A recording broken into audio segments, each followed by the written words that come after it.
Hello everyone, it's me, Mikey, and as always, I'm joined by my co-host, Jeffrey Epstein.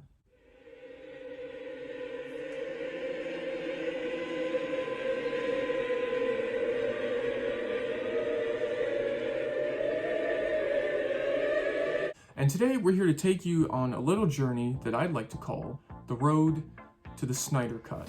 We live in a society. Fuck off! For those of you who don't know what the Snyder Cut is, let me break it down for you. Break it down for me.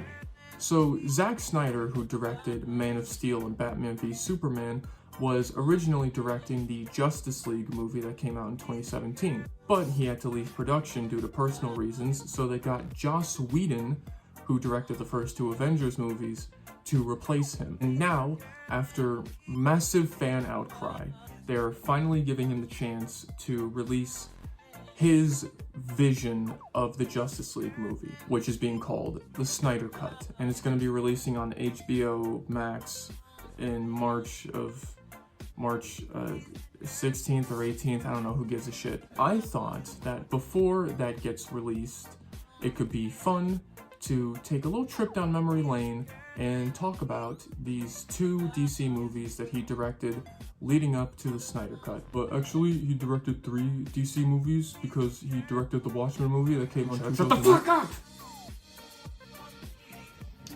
Anyway, let's go ahead and dive on into the first of the 2 movies, Man of Steel. So this movie starts off with a pretty lengthy segment set on Krypton, and immediately it's wasting my goddamn time with a bunch of setups that don't really pay off. There's this like council of people with dumb hats, and they never do anything, so like, who gives a shit? They make a point of mentioning that Superman is the first natural birth in centuries. We've had a child, Zod. A boy child. Krypton's first natural birth in centuries. And he will be free. Free to forge his own destiny. Because all the people on Krypton are like genetically engineered for a specific purpose. They fill a specific role in society.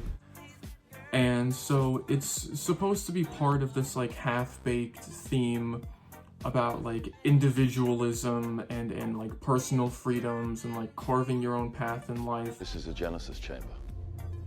All Kryptonians were conceived in chambers such as this. Every child was designed to fulfill a predetermined role in our society. As a worker, a warrior, a leader, and so on.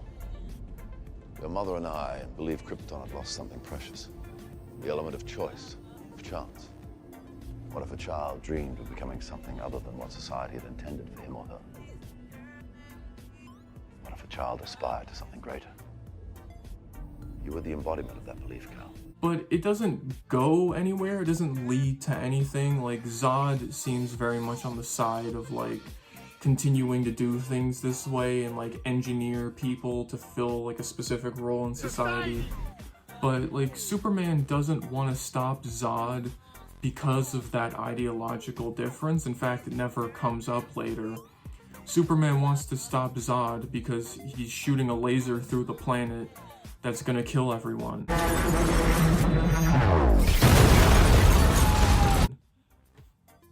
So this is pointless. It doesn't lead to anything. But I'm getting a little ahead of myself. I'm talking about shit that happens later in the movie. On Krypton, there's this magic like Neanderthal skull that they call the Kodak. The Codex. Jor-El takes it. Superman's dad takes it and he downloads it into Superman's body. Like later, Zod like wants to capture Superman because he has the Kodak. I keep wanting to say, it's not even like a joke I'm doing. I just keep saying Kodak, but it's Codex. I'm angry because I was doing this before I started recording. The Codex. He wants Superman because he wants the Codex that's in his body. It's like, it's not necessary because he could just want to stop Superman because Superman's in the way of his plans, because Superman doesn't want Zod to destroy the Earth and kill everyone. So like this whole like Codex thing is just completely like unnecessary, you know? Gotta give a shout out to the flying space dildos. Those are fucking primo, dude. Superman's doing some like deadliest catch shit, and then he saves an oil rig from blowing up. There's this one shot of his abs. They hold on it for like a weird amount of time, and there's no reason for it. I don't know, whatever. It's little things like this part that kind of bother me about this movie. Like, Superman would never steal someone's clothes. You know, even if he was in some battle, or, you know, in this case, he saves an oil rig, and like his shirts and like his like jacket get just completely burned up, and all he's left with are like some tattered pants. He still wouldn't steal clothes out of someone's car. Like, he might knock on the door and like pull it, like, hey, do you mind if I borrow some clothes? I could pay you back. Or like, have a scene where he's like walking through town with like no shirt on, and he's, you know, no shirt, and he's just fucking jacked and like huge and like shredded as shit. And, you know, you can have a little bit of comedy where he's walking through town, everyone's like looking at him like, what the fuck is this? What is this giant muscular man doing? And he goes into like a store, and he pulls out his like half burned wallet and pulls out some, like, because he was in the ocean, so he pulls out some like soaked $20 bills and throws them on the counter, and he's like, I want to buy these clothes, but I don't know.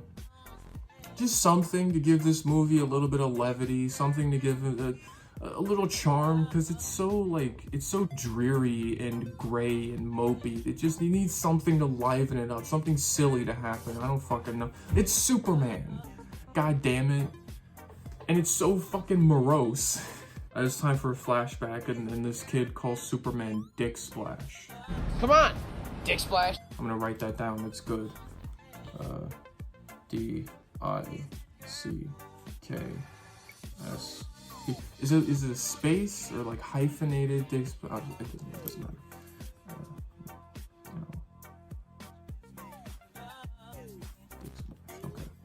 I gotta remember that next time I want to insult someone. I like this scene as a whole. I like the little detail of the kid bullying Clark Kent, and then when the school bus goes over the bridge, he specifically goes back and saves the bully. I like that. That's a good Superman thing to do. He would save everyone, even if you're an asshole. So this scene, thumbs up. My patented rating system gets 1 thumbs up. Get a thumbs up or a thumbs down. If you get a thumbs down, you don't even want to know what happens when you get a thumbs down, okay? But what bothers me is immediately afterwards, I'm going to be saying that a lot, by the way, what bothers me or this bothers me. There's a lot of things in these movies that bother me. But this in particular, like, Pa Kent, after Superman saves the school bus filled with children. Clark, you have to keep this side of yourself a secret. What was I supposed to do? Just let him die?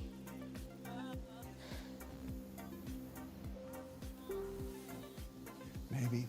It's a school bus filled with like 20 to 30 like children, and Pa Kent's like, maybe you should have let him die for absolutely no reason. Pa Kent is just like he's just like a fucking dickhead in this movie. He spends the whole movie telling Superman to not be Superman, but he doesn't have like a reason to. He's like, the world isn't ready. They're not ready for you yet. Well, of course they're not ready. He's an indestructible man who can fly at the speed of light and shoot lasers out of his eyes. Okay, turn the page on my notebook. To turn the page on it. My notes. I actually wrote it. Usually I type them out on the computer, but I wrote them down because I can write faster than I can type. So, and then immediately after the scene of Pa Kent saying that he would have preferred if a bunch of children died, he tells Clark that he's an alien. He shows him the ship that he crashed into Earth on, and I actually like this scene. I think it's a pretty good scene. It's well acted. It's pretty well written. I really don't have an issue with it. It's just well executed in pretty much every way. Then after that, Clark Kent flash forward to the present, where Clark is an adult and he's like working at a diner, and this guy's like being a dick, and he like pours his like drink on Superman's head, and then he like tries to push him, but then he just kind of like bounces off him because he's Superman, he's indestructible. And then off screen, Superman has like a temper tantrum and smashes a bunch of logs through the guy's truck. Which, I'm gonna say it again, this bothers me because this is not a thing that Superman would do. He would not destroy a man's livelihood because he was a dick. What should have happened, what I think would be a much better option, is if the guy tries to beat up Superman, like he pushes him, he just kind of bounces off him, and he tries to punch him in the face, and he just breaks his hand. And then, you know, everyone in the diner is like looking at him like, how is this guy made of stone? Like, what is going on? And Superman realizes like, oh, I have to pretend like I'm getting beat up. And the guy's like punching him and kicking him, just breaking all of his fucking bones. And Superman's like, oh geez, oh no, I'm being attacked, I'm being beat up, you know? That would have been a fun scene. Superman pretending to get beat up by this regular man as the guy just fucking like breaks every bone in his body. And then you cut to the guy being put in the ambulance, and then he's like fucking just laid up, just like casts on his arms and just fucking destroyed. And then the guy in the ambulance is like, Jesus Christ, you just got into a fist fight? You just got into a bar fight? And he's like, you should have seen the other guy. You know? You know, like a joke? And who wants that in a superhero movie? We gotta take these characters seriously. Superman needs to be Superman needs to be depressed, and he needs to hate himself and hate his life and be filled with self-doubt at every turn. That's what I want in a Superman movie, goddammit. Oh my god. So now's the introduction to Lois Lane, and Superman's there too. Lois Lane's here to investigate like a crashed Kryptonian ship that the military found. She sees Superman going into the ship because he knows that it's a Kryptonian ship too. And, well, he doesn't know what Krypton is yet. It gets explained once he gets on the ship. So Lois Lane follows him into the ship, and Lois Lane finds this like alien robot on the ship, and she just kind of like looks at it and she's like, oh, that's neat. And then she goes to take a little picture of it. And it's like, what the fuck are you doing? Like, you don't know what this thing is. Clearly, it's like a military like piece of technology, or it's alien, or it's magic, or who the fuck knows what it is. And she's like, I'm gonna take a little picture on my camera. And then she gets fucked up. She gets, it's like, of course that, like, you don't know what the fuck this thing is. Fucking white people, man, I swear to Christ. But then Superman saves her, and he like leaves her out on the snow or whatever, and he takes the ship, and then he puts this little key that he has into like a little hole on the Kryptonian ship. And Jor-El is there because he downloaded his soul, I guess, into this little key so that he could give Superman exposition. And the exposition he gives him is another waste of my goddamn time, because he just explains everything that happened at the beginning of the movie on Krypton. He explains like how Krypton was destroyed, and he explains General Zod, and literally everything that we already saw. He just explains it all. It reminds me of this scene in a movie I watched recently called Ronin. It's this action movie with Robert De Niro and Jean Reno from the 90s. I'd recommend it. It's a very entertaining, enjoyable movie. But, you know, at the very beginning, there's like this text on the screen that explains what a Ronin is. And it's a samurai who doesn't have a master, so he just becomes like a mercenary. And then I was like, okay. I already knew what a Ronin was, but I was like, okay, I got it. But then later in the movie, there's like a guy who has like a little samurai diorama in his basement, and he explains to Robert De Niro what a Ronin is. That was kind of annoying, but the thing is, it didn't really bother me that much. Jesus Christ. My dogs are just going apeshit. I don't know what the hell's going on outside, but they're just losing their fucking minds at something. It didn't bother me that much, because in the movie Ronin, it was just like a quick like text card at the start of the movie. And then it was like a quick little scene between Robert De Niro and this other guy that he's talking to. So I really didn't mind it. This is like a long ass fucking scene at the beginning of the movie. And then like the scene where Jor-El like re-explains what happens, it's not that long, but it's annoying because I already saw this in like a fucking 15-minute long scene. I don't need you to explain it to me again. I don't remember exactly where I heard this, but I think the best description of this movie is that it's like it's made for trailers. You know, like it's got some really nice looking shots in this movie. Like the sequence where Superman learns to fly is pretty good, and there's some other like just really nice looking visuals in this movie. Every other line of dialogue is this super grand, dramatic, like, oh, you will be a beacon of hope to the people of Earth, Superman. They will follow you into the sun, Superman. You're the answer to are we alone in the universe? But it's all in service of like a shit story with these boring fucking characters, and like the connective tissue between these sequences and these lines of dialogue is just shit. It's garbage, and it just clearly they just don't understand the character of Superman at all. Like, for example, at the end of the movie, there's this shot of like kid Superman, and he's just like playing in a field or whatever, and he has like a red like blanket tied around his neck as like a cape. Pa Kent looks up at him, and Superman's mom is like, you know, oh, he always knew that one day you'd be a hero. Honestly, I kind of got chills watching that, because it's just like it's just like a really nice looking shot, you know, and it's like, you know, kind of tugs at your heartstrings a little bit. But then I thought about it for 2 seconds and realized it was fucking stupid, because it's like, what do you mean you knew he was gonna be a hero? He spent the entire fucking movie telling him to not be a hero, to not be Superman, because the world isn't ready. But then Superman, you know, he reveals himself, he puts on the costume, and he reveals himself to the world.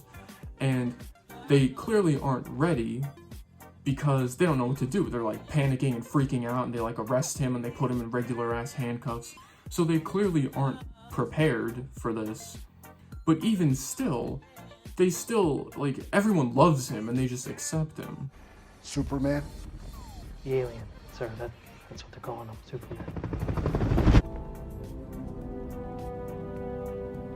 This man is not our enemy. I just think he's kind of hot. So what, Pa Kent was just like a fucking idiot? Because even when he's about to be obliterated by a fucking tornado, he's still like, no, Superman, don't do it. Don't save me. Or he dies for nothing. He's just a fucking idiot. I don't understand what the point of his character was. He was just there to tell Superman to not be Superman. But why? You know, like the whole idea of the world not being ready is so ingrained in this movie, but it doesn't go anywhere. It doesn't like lead to anything, because they just like accept him, and I don't know, who fucking gives a shit. I'm done talking about this movie. Oh yeah, the action is fucking, oh my god. The action, I don't even, look man, once it starts, it doesn't stop. It just keeps going.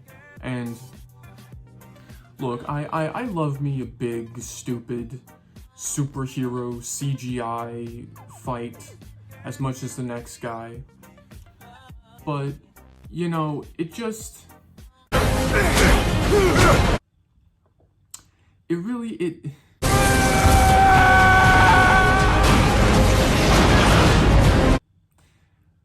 to a point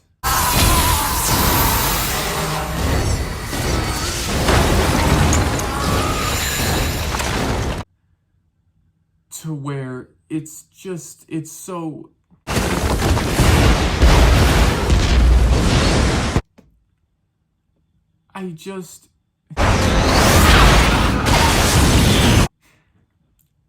it gets to a point to where it's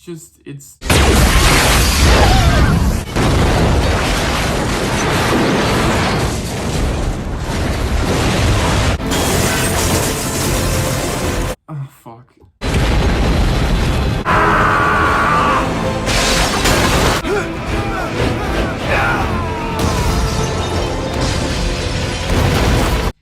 It's a bit much, is what I'm trying to say. It's a bit much.